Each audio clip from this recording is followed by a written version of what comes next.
All right, I think we're ready. You ready? We got this. You need some coffee? Did I drink some coffee? Are you up? I um I'm kind of up. I think we got this. I yeah, hey, give me some. Yeah, I'll take a sip of coffee real quick if you don't mind. We shouldn't have moved the table. I had to move the table, and the thing's not. Oh well. All right, thanks, man. I appreciate it, and we'll have a sip of Joe, and then we'll get this going. All right. Oh, where are we gonna put that now? We don't have a table over here. Um, I guess I'll just hold it. You sure? Yeah, I got no choice. All right. Just don't drink or don't drop it and don't drink it. Well, you can drink some. Just don't drink it all. Sure. Hello, everyone. Welcome back to another Retro View. My name is Fret, and today's game will be Animaniacs for the Sega Genesis. Now, I played this game very little as a kid. I recently picked it up at my disc replay. I saw it on the rack and I was like, hey, I remember this game, and I went ahead and got it. And I've been playing it for the last couple weeks, and it's not what I remember. But I didn't play it that much as a kid. I think I just rented it from the rent place across the street. I do remember it being a good game, and it still holds up today. I enjoy it. Oh yes, first we are going to go over some facts through the old wiki.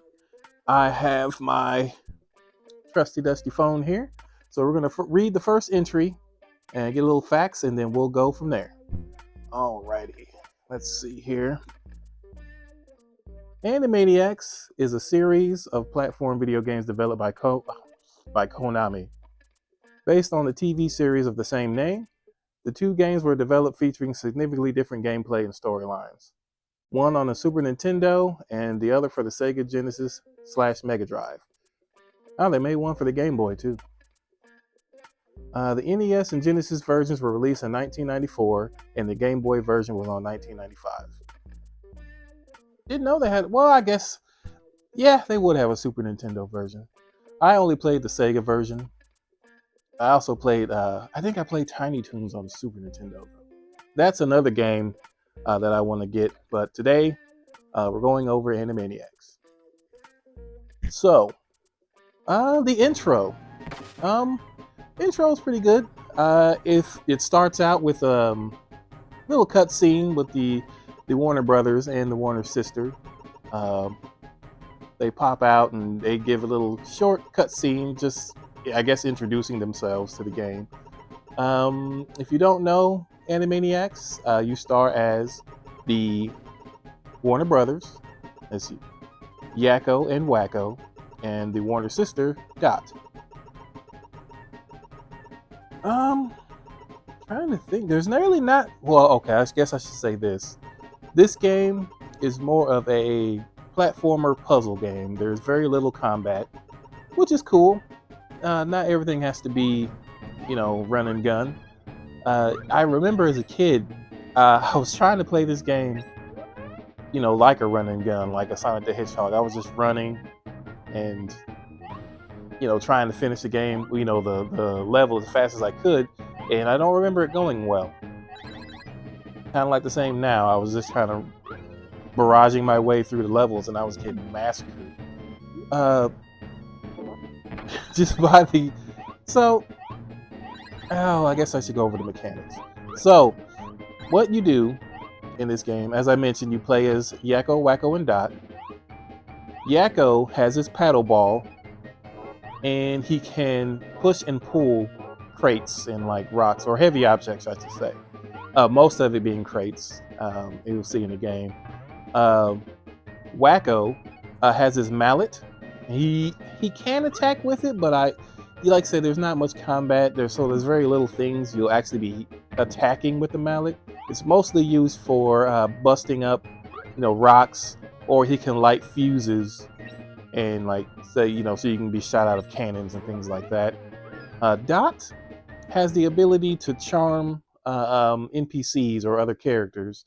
Mostly, if you see some kind of cameo character or just like a humanoid character, chances are Dot can influence them or charm them. You'll mostly be playing the game as Yakko, I've seen, as you'll be using his abilities most of all. I mentioned his paddle ball. You'll be using that to deflect the security guard Ralph, because he'll be chasing you throughout the levels in some sections. I said mostly you'll be solving puzzles, and once you do solve that puzzle, Ralph most likely will show up and try to catch you in some zany way, and Yakko's paddle ball can most of the time deflect him or stun him for a while so you can get past him. I did not know that. I was wondering for the most part where this paddle, like, why does he have a paddle ball? But I soon realized that you can, hit Ralph. Yes, he's like, that's the only character you can actually hit with the paddle ball is Ralph. Other than that, the paddle ball isn't really for anything else. Mostly you'll be using Yakko's push and pull ability. They all have the ability to jump. That's pretty much the mechanics. Like I said, you'll be solving puzzles. Most of them are pretty good. Some of them are really short. But yeah, that's pretty much the game. You don't gain any new abilities. You have your standard collectibles through the game. There's some stars, kind of like your standard, collect 100 stars, you get a 1-up. There are 1-ups hidden through the level. You have your like energy bar, which is represented by the character's portrait up in the upper left hand of the screen. As you take damage, you'll see their faces progressively like worsen, and then once you hit 0 damage, you lose a life and you start the stage again. Other than that, what else is there? Guess we should go over how the game looks. The game actually looks pretty good. It looks really good for the time. The animation are really great. I love the animations, especially for the Sega. It's not quite Earthworm Jim level of animation, but it feels like Animaniacs, I should say. They did a good job on that. Trying to think. The graphics are pretty good. They do have a lot of scaling in the background. The background environments look pretty decent. The clouds in the sky actually go from right to left as you move through on most stages. You can see like sparks and electricity in some stages. They have forward or foreground animations. You can see in the first stage there's a little dinosaur that runs past in the foreground. I thought that's a really cool effect. One stage they have supposed to be like Star Wars themed, and they have like flying jets in the first couple seconds. You ride one and then like lasers shoot, and it's pretty good. They did pretty good on the animation, on the presentation, I should say. It's not slouching on that area. What else? They do have a few cameo characters. They may have more, but these are the guys that I've seen as I was playing the game. Let me grab my notes here. Let's see. You see there's Hello Nurse, Dr. Scratch and Sniff, Pinky and the Brain are in here. They actually serve as a little mini boss in one stage, which I thought was cool. You got Ralph, I mentioned. He's chasing you throughout the game. Buttons and Mindy, I remember them. You got Rita and Runt. I like their little segments in the game. I am surprised they didn't have Slappy Squirrel. Maybe she's in here somewhere. I probably just missed it. Who else? No Minerva Mink. And I think that's all the cameos that I saw. Those, like I said, the ones I mentioned last, they're not in the game, or at least I didn't see them. Who else? I think that was, oh, the Good Fellas are in there. The Good Feathers. Those were probably my favorite spin-offs. I love the Good Feathers. They always crack me up. Especially Pesto. Let me see. That's probably it. Now, I should mention, Hello Nurse does have... So I spotted her in one of the stages.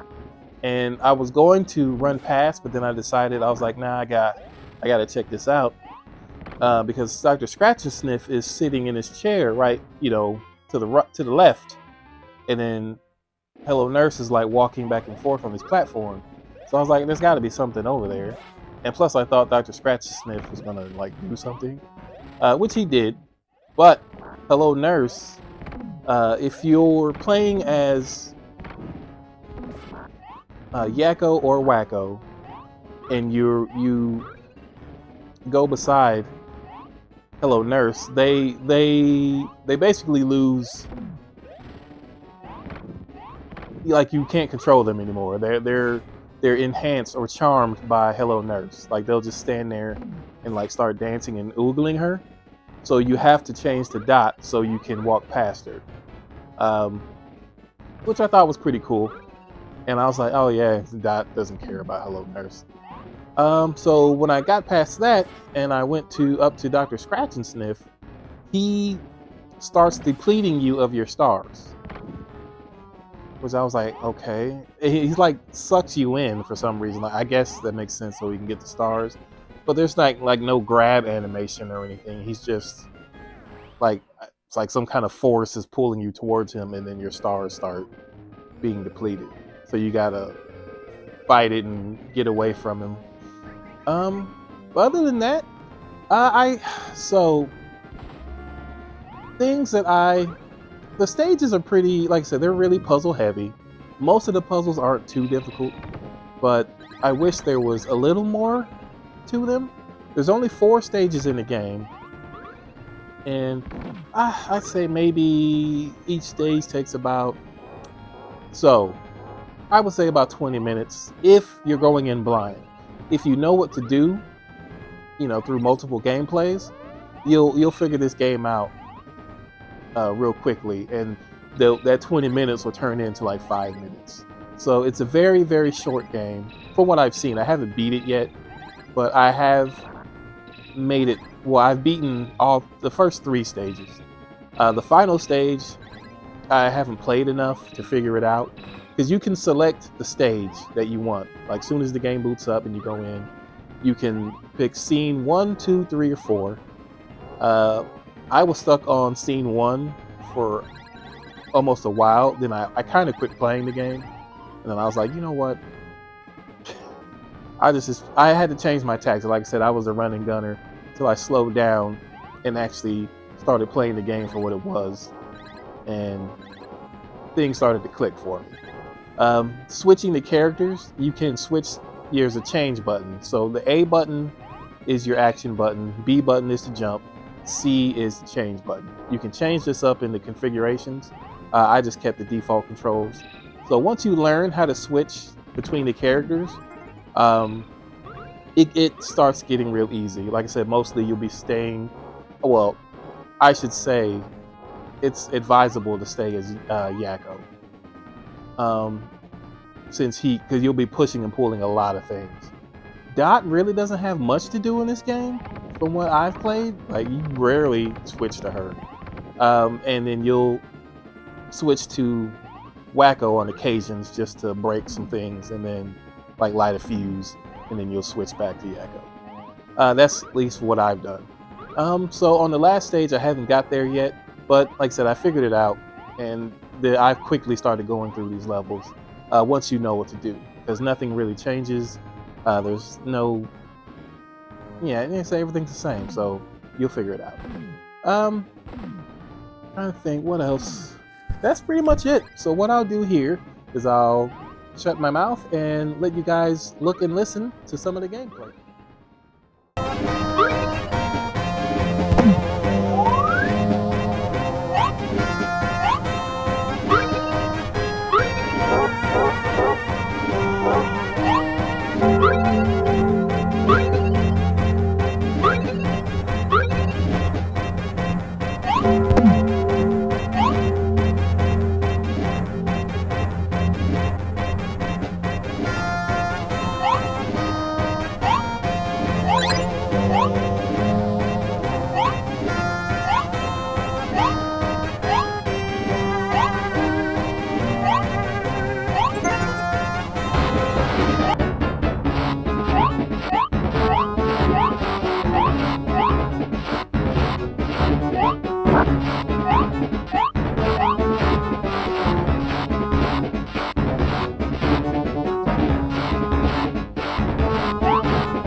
The music's pretty good in this game. I don't really think they use much music from the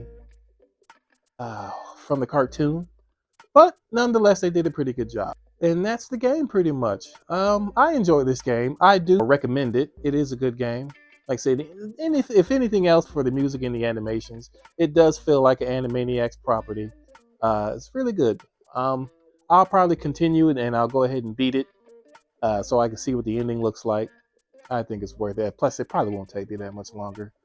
So yeah, that was a quick retro view of the game. Appreciate you guys for sticking around and watching it, and I'll talk to you later. Bye.